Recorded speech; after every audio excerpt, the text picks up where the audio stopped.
Bonjour à tous et bienvenue sur Medusa. La vidéo du jour est extrêmement importante. Honnêtement, actuellement, la configuration est explosive. On va voir, il y a beaucoup d'indicateurs qui commencent à sonner, beaucoup de configurations qui sont à la limite d'exploser et on a quelque chose qui est très intéressant. Ça fait 8 ans que je suis dans l'analyse de charts similaires à celle-ci, que je passe mon temps à analyser l'action de prix. Et honnêtement, ce que j'ai sous les yeux, ce que je suis en train d'analyser, c'est quelque chose qui arrive très rarement.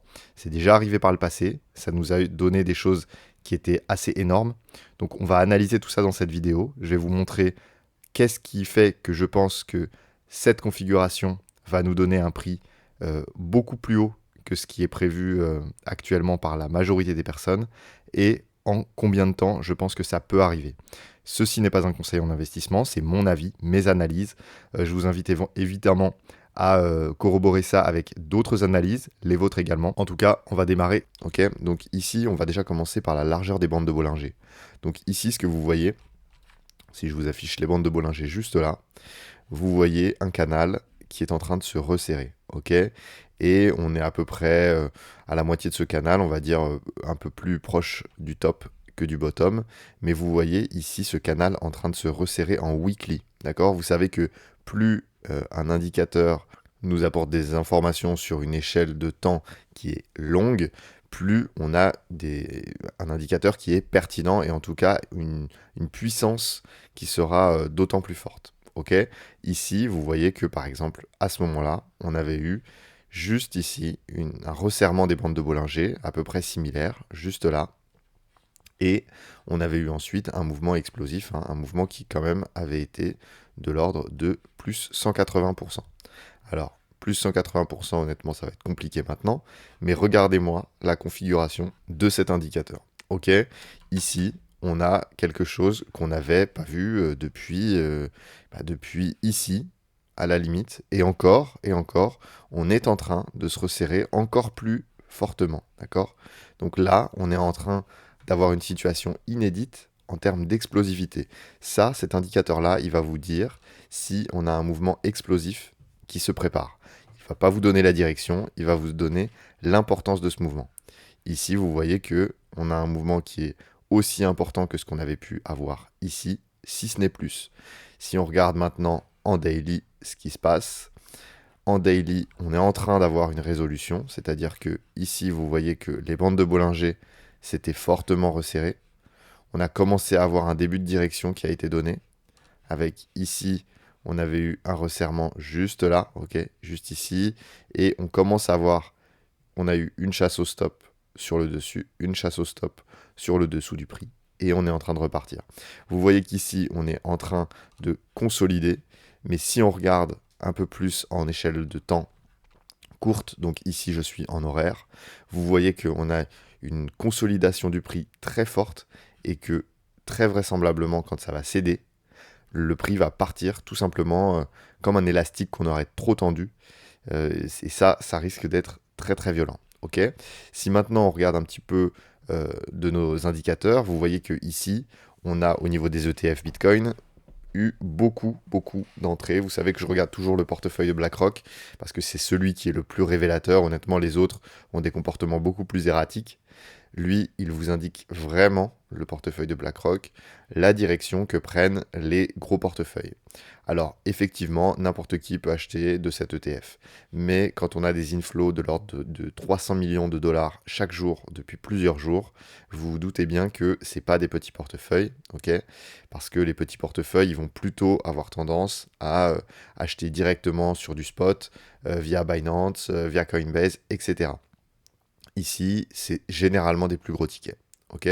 Ici, vous voyez que on a toujours une très très forte accumulation. On va regarder également sur Ethereum, mais vous voyez qu'ici, Ethereum, on a également eu une très grosse journée sur la journée de vendredi. Donc, très intéressant de voir que le mouvement est poussé par les institutionnels et en tout cas poussé par les ETF. Ça, on le voit également. Alors, je vais vous indiquer. Alors, j'ai beaucoup de choses à vous montrer dans cette vidéo. Vous voyez ici, on est en train de réavoir, après un petit peu cette compression des volumes, ok, on n'avait plus de volume, que ce soit ni d'entrée ni de sortie, et là, on est en train d'avoir une résolution depuis le bottom, ici, le bottom local, on en avait parlé, hein, des 108 000, on en avait parlé dans cette vidéo, je vous indiquais ici que on était très très très vraisemblablement sur une zone de bottom, que moi en tout cas c'était comme ça que je le jouais, puisqu'on était revenu rechercher cette zone d'order block, et ben ça a exactement servi justement de bottom, et on est en train de repartir comme ça très violemment. On a fait un joli W ici, hop, et un W également ici, ok, et là on est en train d'enchaîner, d'accord, on est en train d'enchaîner avec des W de partout. Il y en a vraiment sur toutes les échelles de prix. On a un prix qui est en train de consolider et même de repartir en tendance haussière assez fortement, d'accord, sur toutes les échelles de prix. Si vous regardez ici au niveau de la prise de profit, on a plus de prise de profit, d'accord. Donc ici, vous avez la courbe ici. Vous l'avez également juste là, d'accord. Ici, on va surveiller évidemment les spikes qu'on pourrait avoir. Alors, cette courbe-là, elle est en tiers 2, donc c'est-à-dire que vous n'y aviez pas accès à moins de payer l'abonnement à 180 $ par mois. Donc évidemment, nous, on l'a dans le cadre de nos accompagnements, des accompagnements qu'on propose euh, à nos clients. Donc on a eu une forte demande. Donc d'ailleurs, je vous remercie, mais on a dû fermer les portes de nos accompagnements. On va vous proposer une nouvelle chose. Donc si vous avez envie d'être tenu au courant, on va proposer de nouveaux accompagnements un peu différents de ce qu'on proposait jusqu'ici pour que ce soit accessible au plus grand nombre. Ce sera probablement un peu moins cher et, euh, et un peu différent. Donc n'hésitez pas à vous inscrire. On a les liens en description qui vont vous permettre de vous inscrire justement si vous souhaitez être tenu au courant. Donc on continue ici avec justement ce genre d'indicateur qui va nous dire quand est-ce qu'on va avoir des tops, puisque vous avez ici à chaque fois le même comportement. Quand le prix est estimé trop haut par les intervenants de marché, et bien évidemment ils vont commencer à vendre, à prendre des profits, et c'est justement cette prise de profit qui vient freiner la hausse, puisque vous avez comme ça, pendant la phase de hausse, un déséquilibre entre acheteurs et vendeurs. Vous avez beaucoup plus d'acheteurs que de vendeurs. Puis, arrivé à un moment, vous avez énormément de vendeurs, ce qui fait que le prix a tendance à stagner. On a beaucoup d'acheteurs toujours, mais on a autant de vendeurs. Donc, le prix est en train de stagner. Et ensuite, on a évidemment un retournement, puisque on a de moins en moins d'acheteurs et toujours plus de vendeurs. Ok, et donc dans ce cas-là, on va avoir un retournement du prix, et ça nous installe soit une phase de consolidation de range, soit carrément une phase de retournement. Honnêtement, vu la configuration du prix, je pense que ça va partir très haut, très fort. Je vais mouiller, mais je pense que le prix sera aux alentours des 150 000 $ d'ici la fin du mois. Je peux me tromper, mais c'est ce que mes indicateurs me donnent. Ok, si je donne cette fourchette de 150 000 $, c'est pas pour rien, hein. C'est parce que si ici je regarde les extensions de Fibonacci, ok, donc si ici je regarde ce qui s'est passé, par exemple sur les dernières phases de consolidation, ici les extensions elles sont venues toujours nous ramener entre les 1,618 et les 2,618. Ok, si maintenant je regarde ici, hop, entre là et là, on est venu se ranger pile poil à l'intérieur. Ok, si ici je regarde entre là et là, on est venu se ranger pile poil à l'intérieur. Donc ici, il est vraisemblable de penser que cette phase d'expansion va nous amener ici entre 1,618 et 2,618. Et honnêtement, vu la force de ce mouvement, je pense qu'on ira chercher la borne des 2,618, c'est-à-dire 150 000 $. Ça peut se faire très rapidement, parce que évidemment, quand on parle de mouvements aussi puissants, généralement, bah, ça part en ligne droite, hein, d'accord. Ici, vous avez le genre d'exemple. Je vais vous indiquer également un indicateur que je regarde souvent. Je le regarde souvent parce que moi, je suis dans une logique d'investissement long terme, et donc je regarde surtout les indicateurs long terme. Ok, ici, le H-Ribbon, c'est un indicateur qui nous donne de belles informations sur le long terme et qui nous donne assez peu de signaux. D'accord. Donc moi, je suis assez friand de ce genre d'indicateur parce que ça nous donne justement peu d'alertes, peu de signaux, mais quand ça nous donne des choses qui sont très pertinentes. Alors, ce qu'il faut voir, c'est que cet indicateur, il a un certain lag, ok. Donc, évidemment, quand le prix a tendance à stagner, baisser, mais que le, le hash, donc la difficulté de minage, est en train d'augmenter, ok, on va avoir une augmentation de cet indicateur qui nous crée comme ça des zones rouges. Et quand on a la résolution de cette zone rouge, on a une pastille buy qui nous est affichée. Ok, donc ici, on a eu une pastille buy. La plupart des gens que je vois prennent cet indicateur en mode ici, donc buy, donc j'achète ici, là c'est parti dans l'autre sens, donc c'est raté. Alors, ce que l'histoire nous a montré, et surtout dans ce cycle, c'est que c'est pas comme ça qu'il faut prendre cet indicateur. Cet indicateur, il vous affiche plusieurs choses, et notamment ici. Si vous regardez, par exemple, la pastille buy qu'on avait eue juste là, juste après cette zone qui avait été résolue, on avait eu une pastille buy juste ici, ok. Puis, on avait eu cette phase de consolidation. Mais ce qu'il fallait voir, c'est que ici, quand on a résolu cette consolidation, quand on a cassé les niveaux qu'on avait atteints lors de la pastille buy, on est parti à la hausse. Ok. Et si je vous montre un petit peu d'autres exemples, ici, on a eu la pastille juste ici, ok, juste là. Vous voyez que dès qu'on a résolu ça, boum, on est parti vertical. Si ici, je vous regarde, par le passé également, on avait eu une pastille juste ici, ok, hop, bah là, évidemment, on est revenu ici, on a fait un pullback et on est parti à la hausse. Ici, vous voyez qu'on avait eu également, sur les mêmes niveaux, ici, une pastille. Donc ça, c'est le cas depuis longtemps maintenant. Ça a été le cas ici également.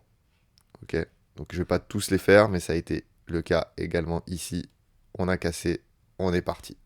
Ok, donc ici, ça pourrait vouloir nous dire que ici, le niveau des 118 000 dollars, serait le niveau qui serait le dernier niveau à nous stopper, d'accord. Donc je pense, il est très probable qu'on vienne chercher ces niveaux-là, qu'on le travaille et on parte. Et quand on partira, je pense qu'on partira très fort. Alors évidemment, on est dans une configuration qui est également explosive pour les altcoins, puisque si on regarde ici la Bitcoin dominance, vous voyez qu'on n'arrête pas de baisser, donc ça suit un petit peu le timing qu'on avait prévu sur cette chaîne. Ici, vous voyez que on est actuellement à 57,7% de dominance du Bitcoin, c'est-à-dire que le Bitcoin représente 57,75% de la capitalisation globale du marché crypto. Et il est vraisemblable que cette part du coup de dominance vienne à s'écraser aux alentours des 42% dans le meilleur des scénarios, 48% dans le pire des scénarios. Et donc, que on vienne comme ça continuer cette phase. Donc je l'avais noté, alors je suis pas devin, hein, j'ai juste fait ici cette courbe-là en fonction des courbes précédentes, d'accord. Donc que ce soit le style de courbe qu'on avait pu avoir sur 2017-2018 et également sur 2020-2021, d'accord. En vrai, plus 2016-2017, puisque en janvier 2018, on avait déjà eu notre top. Donc ici, vous voyez que la plupart du temps, on a comme ça un sort de canal qui vient se créer. Ok. Donc là, c'est justement dans nos indications de dominance, dans la configuration de barre qu'on a utilisée. Vous voyez qu'on a généralement une phase comme ça de compression et on arrive à un moment de climax. Et là, on a une accélération. Ok, ça dure généralement très peu de temps. On le voit également de manière assez visuelle sur Other's Dominance. Ok, donc là, on va la voir, on va passer en weekly. Donc, on a généralement une phase où les altcoins surperforment très largement le marché. Donc ici, c'est également une courbe que je suis de mon côté, avec ici les cycles qui se répètent. Ok, ce cycle de 2016-2017 avec une première phase de bull run pour les altcoins, puis suivi d'une énorme phase d'expansion, et puis ensuite on a notre bear market, etc., qui vient nous amener à un point bas.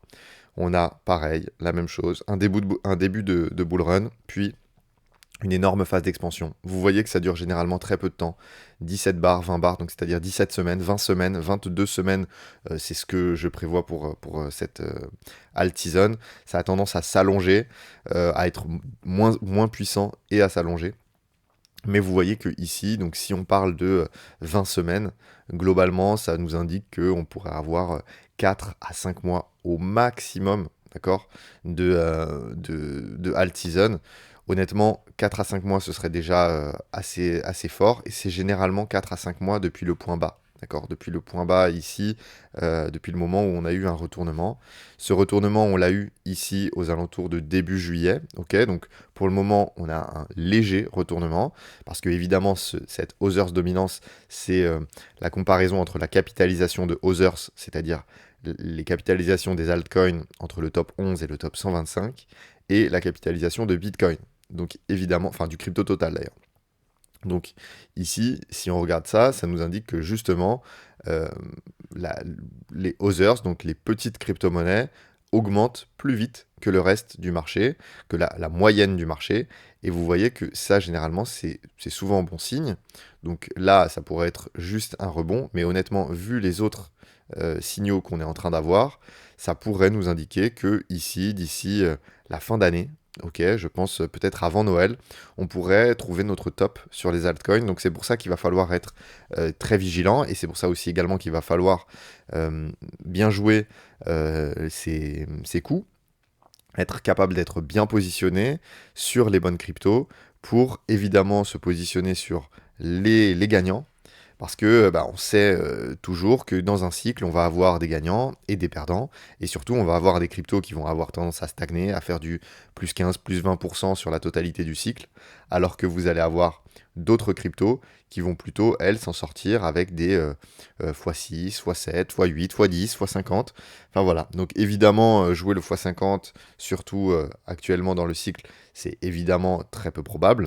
Mais jouer un multiple qui est plus raisonnable, pourquoi pas. Donc voilà ici ce que ça nous dit. Ça nous dit également quelque chose, c'est que ici, sur l'USDT dominance, on est sur un point de pivot, d'accord. Ici, on est justement dans une zone de compression. Vous voyez que là, je vous indique plusieurs trendlines. Alors, ça peut paraître un petit peu compliqué à lire au premier abord, mais globalement, ce qu'il faut se dire, c'est que quand ça descend, c'est bon signe. Ça veut dire qu'on a des personnes qui vendent leur USDT pour acheter d'autres cryptos, donc généralement du Bitcoin, des altcoins, etc. Et à l'inverse, quand cette courbe a tendance à monter, ça veut dire que les personnes qui possédaient de la crypto sont en train de les vendre contre de l'USDT. Donc c'est généralement une démarche de protection. Parce que en fin de bull run, quand vous allez préparer votre bear market, vous allez commencer à, à faire des prises de profit. Et donc dans ces cas-là, vous allez vendre, on va dire quoi, vos Ethereum pour acheter de l'USDT. Et donc la courbe va tout doucement remonter.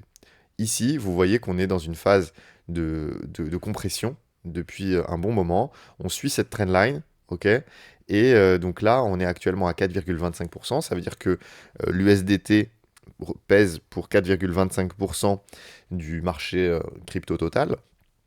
Et donc, vous avez ici cette grosse trendline. Et à l'inverse, vous avez également une trendline qui fait que généralement, quand on casse ce moment-là, ok, et ben c'est dans ce genre de phase qu'on vient atteindre justement des niveaux d'expansion. Parce qu'ici, on a une grosse manne financière qui est prête à se déverser sur le marché. Vous voyez que quand on a eu ce genre de phase, bah, c'était entre octobre 2023 et janvier 2024. Donc c'est là qu'on a eu une grosse phase d'expansion. Plus récemment, ici, entre septembre 2024 et ici décembre 2024, bon bah voilà, vous vous souvenez du bull run avant l'élection de Donald Trump, et ben vous voyez que là, on pourrait avoir ce genre de phase qui pourrait nous amener ici, voire même ici, ok, qui était le niveau de bull run qu'on avait atteint justement en janvier-février 2021. La part des USDT représentait seulement 2% du marché crypto total. Alors ça peut paraître faible, mais passer de 4 à 2, donc 2 points de pourcentage, ça représente énormément, ça représente des milliards de dollars. Donc ça peut suffire simplement à hisser le prix justement jusqu'aux 150 000 dollars, 180 000 dollars, voire plus. Ok, donc on va passer un petit peu sur les indicateurs on-chain. Donc déjà, je vais vous indiquer ici un indicateur à surveiller pour les nouveaux, ceux qui ont un petit peu de mal à synthétiser tous les indicateurs. Le CBBI, ok, c'est un indicateur qui vient euh, globaliser, synthétiser la majorité des indicateurs on-chain qui, qui sont affichés juste ici d'ailleurs et que vous pouvez voir synthétisé en une seule courbe. Globalement, c'est une échelle de 0 à 100. Quand on est à 100, c'est généralement des moments de top, d'accord? Donc 100, 95, 93, 96. Quand on dépasse les 95, bon, bah, généralement, il faut prendre des profits assez fortement. Ça veut dire qu'on a tous les indicateurs on-chain qui nous indiquent qu'on est dans une phase d'excès. Donc, il va falloir être évidemment réactif parce que bah, vous allez avoir, comme dans la majorité des tops, vous allez avoir une grosse phase d'expansion et puis ensuite une correction de l'ordre de 10 à 15%. Donc, il va pas falloir être trop gourmand. Mais ça devrait évidemment arriver. Donc ici, le CBBI, ça reste un bon indicateur, surtout pour les débutants. Ici, vous avez vu que les whales continuent d'accumuler. Pas de prise de profit du côté des whales, hein. L'indicateur est très bas. Quand cet indicateur va remonter, ça veut dire qu'on aura des baleines, des gros portefeuilles qui vont commencer à vendre. Et ça, évidemment, il faudra le surveiller. Au niveau du cycle, bon, bah, on en parlait, hein, on en a parlé, reparlé, reparlé. Mais ce dernier trimestre, dans la saisonnalité, c'est toujours le meilleur moment pour Bitcoin. Et c'est pas pour rien, hein. On est des êtres qui sont très cycliques, hein, donc évidemment, ça se retrouve aussi dans le Bitcoin, puisque le prix du Bitcoin n'est qu'une traduction de la psychologie et des cycles de marché. Et donc ici, on a évidemment un top qui pourrait être pris entre, on va dire, le 15 octobre et le 15 janvier. Honnêtement, c'est mon scénario qui est le plus probable aux alentours de Noël et du Nouvel An. Je pense qu'on va prendre un petit peu le contre-pied de la majorité des personnes et faire un top plus tôt que ce qu'on pourrait avoir. Quelque chose qui soit assez explosif, mais qui soit du coup assez court. Ici, regardez ce qu'on avait eu à ce moment-là, juste avant le halving, non d'ailleurs juste ici avant le halving, on avait eu une énorme phase de poussée, on avait le halving qui allait arriver, on s'est dit ah ça y est le halving va arriver, ça va nous sauver, ça va continuer à faire une hausse parabolique, et bah finalement on a fait une zone de compression et une phase de range qui avait quand même duré à l'époque 245 jours. Donc ça, c'est quelque chose qui pourrait arriver, alors pas forcément avec la phase de range qui suit, mais une phase explosive, puis une phase de correction assez violente, voire justement une zone de distribution comme celle-ci, une zone de consolidation, avec un consensus qui se dit que bah, ça y est, on va continuer la parabole, que c'est une zone de compression avant l'expansion comme on a eu à chaque fois, et là on aurait eu une grosse zone de distribution avec une chute. Si c'est le cas, on le verra dans cet indicateur, hein, le Cost Basis Distribution Heatmap, qui nous indique ici avec les lignes horizontales des zones d'achat. Ici, vous voyez qu'on avait eu des très très grosses zones d'achat hein, qui avaient lancé justement cette grosse phase haussière. Et ici, vous voyez qu'on est en train de faire la même chose. Ici, sur le point dont je vous parlais, les 108 000 $, on a eu une grosse zone d'achat. Mais vous voyez que globalement, ici, on a des grosses lignes jaunes. Ok, on n'a plus de bleu, hein. Vous voyez qu'on a beaucoup de jaune. Ça veut dire que ici, quel que soit le niveau de prix, on a beaucoup d'achats. D'accord? Et ça, c'est positif. C'est très, très positif de voir ce genre de comportement. Pas de prise de profit et autant d'accumulation. Ça se voit également dans cet indicateur. Ici, l'accumulation trend score. Alors évidemment, celui-ci, vous n'y avez pas non plus accès. Mais ici, vous voyez qu'on est dans la dernière phase. On est dans la dernière phase. Ça résonne un petit peu avec ce que je disais en début de vidéo, cette accumulation qu'on a eue sur les bandes de Bollinger, cette compression qu'on a sur les bandes de Bollinger, ben, on le voit également ici à chaque fois. À chaque fois, c'est pareil, hein, on a une grosse phase où on a beaucoup d'achats. Ça se stoppe. On a de moins en moins d'achats. On passe dans le jaune, etc. Puis dans l'orange. Et il faut attendre de retrouver la bonne configuration, que ce soit en termes de localisation, de structure ou de momentum pour justement venir ici passer du jaune à l'orange, de l'orange au rouge, puis du rouge au violet. Et vous voyez que là, on est passé du jaune à l'orange, de l'orange, on est en train de passer au rouge, et on devrait donc passer au violet dans les prochains jours, dans les prochaines semaines. Et je pense honnêtement qu'on pourrait avoir un mouvement qui soit comparable à celui qu'on a eu ici, donc c'est-à-dire très puissant, qui laisse peu de place aux retardataires. D'accord, quand le train sera lancé, je pense que ce sera très difficile de le rattraper. Il va partir très vite, très fort. On commence à le voir, que ce soit dans les statistiques sociales, etc. On a beaucoup, beaucoup d'intérêt sur la crypto. Ça se voit pas encore ici sur le Google Trend. Ici, le terme crypto n'est pas encore très recherché, mais on sent qu'on a beaucoup de vues, hein. Regardez les vues des principaux youtubeurs, hein. Vous regardez sur leur chaîne. Vous allez voir d'ici, sur les quelques semaines passées, vous avez eu justement un gros creux. Et quand je dis les semaines passées, c'est aux alentours de l'été, un petit peu avant. Et là, vous voyez qu'il recommence à faire beaucoup de vues, c'est-à-dire qu'on a beaucoup de personnes qui commencent à s'y intéresser, à se réintéresser pour certains à la crypto. Donc évidemment, il va falloir surveiller ça parce que quand ça va partir très fort. D'autant plus que cette semaine, alors j'en ai pas parlé, hein, j'attends plus de 25 minutes de vidéo pour vous en parler, mais c'est un événement bien entendu indispensable ici, mercredi 17 septembre, 20h, communiqué du FOMC, décision de la Fed sur les taux d'intérêt. On est actuellement à 4,5% de taux directeur de la Réserve fédérale américaine. On devrait passer à 4,25%, donc 25 points de base de baisse. C'est parfait. Le pivot de la Fed, ça fait longtemps qu'on l'attendait et on devrait l'avoir. Alors, on va l'avoir, hein, honnêtement, il n'y a pas de suspense là-dessus. Par contre, le suspense sur le rythme de baisse de taux, hein, vous voyez ici la probabilité d'avoir une baisse de taux, elle est de 100%, 96,2% d'avoir une baisse de taux de 25 points de base et 3,8% d'avoir une baisse de 50 points de base. Donc, honnêtement, on devrait avoir une baisse de 25 points de base et il va falloir écouter bien entendu le discours de Jérôme Powell et surtout lire le communiqué.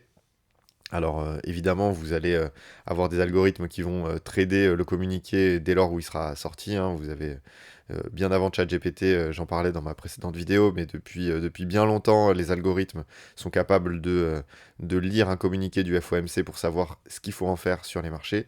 Et donc là, actuellement, on table sur 3 baisses de taux, ok, 17 septembre, 29 octobre et 10 décembre d'ici la fin de l'année. Donc 3 baisses de taux. Ce serait idéal, honnêtement, d'avoir 3 baisses de taux.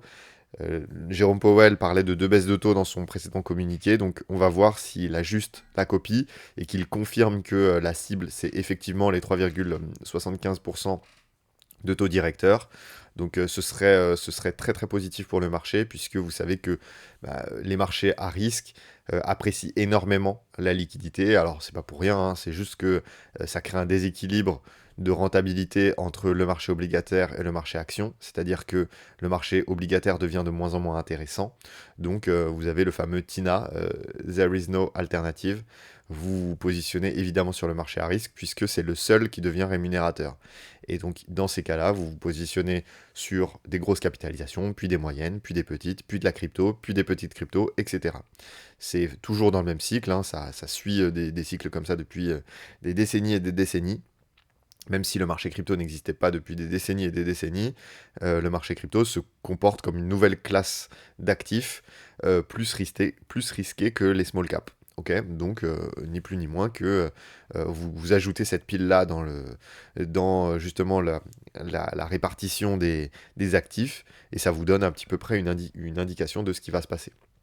Au niveau des liquidations, vous voyez que sur le court terme, ici, au weekly, c'est toujours pareil. On a un mouvement qui est toujours le même. On a une stagnation du prix, on a des liquidités qui se créent en dessous et au-dessus du prix. Et là, vous voyez qu'à chaque fois, on a depuis quelques temps des liquidités qui se créent au-dessus du prix, c'est-à-dire qu'on a des vendeurs qui estiment que on a probablement plus de chances d'avoir une baisse de prix qu'une hausse de prix, et ça se voit également sur le long terme.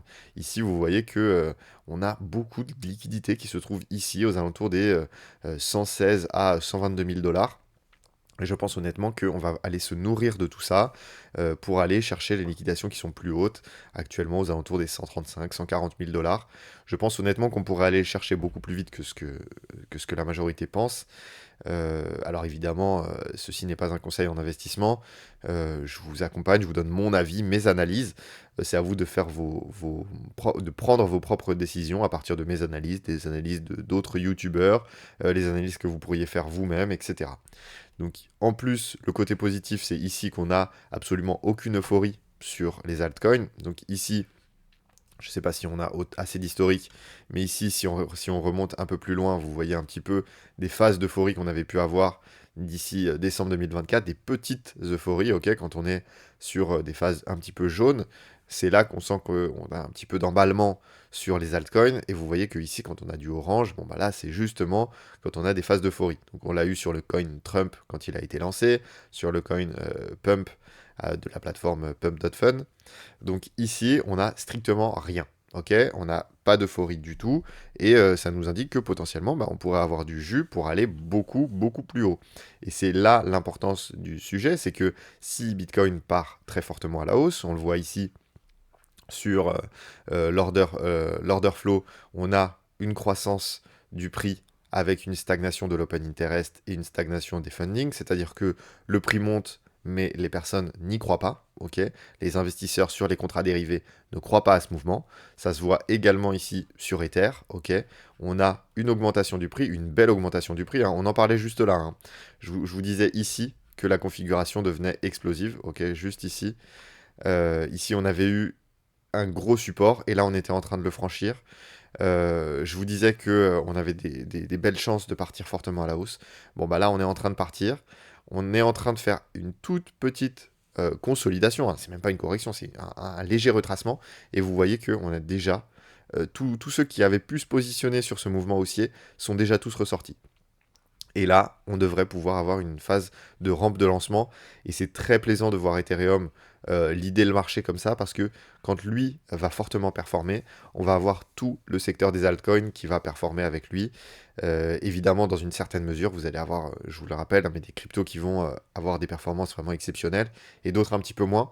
Donc évidemment, il va falloir être bien positionné. Si c'est le cas, je vous rappelle, n'hésitez pas à vous inscrire sur notre liste des personnes si vous voulez être tenu au courant de notre nouvelles offres. Sur la page du coup de notre accompagnement, vous allez avoir tout en bas un lien, une possibilité de nous laisser votre adresse mail, et on vous recontactera bien entendu. Vous avez également la possibilité de nous contacter via Telegram sur justement la page de la vente de notre accompagnement. Donc je vais m'arrêter là pour cette vidéo. Il y a eu énormément d'infos, mais honnêtement, je pense qu'on est à l'aube d'un mouvement explosif, hein, d'un mouvement très très puissant et d'un mouvement haussier.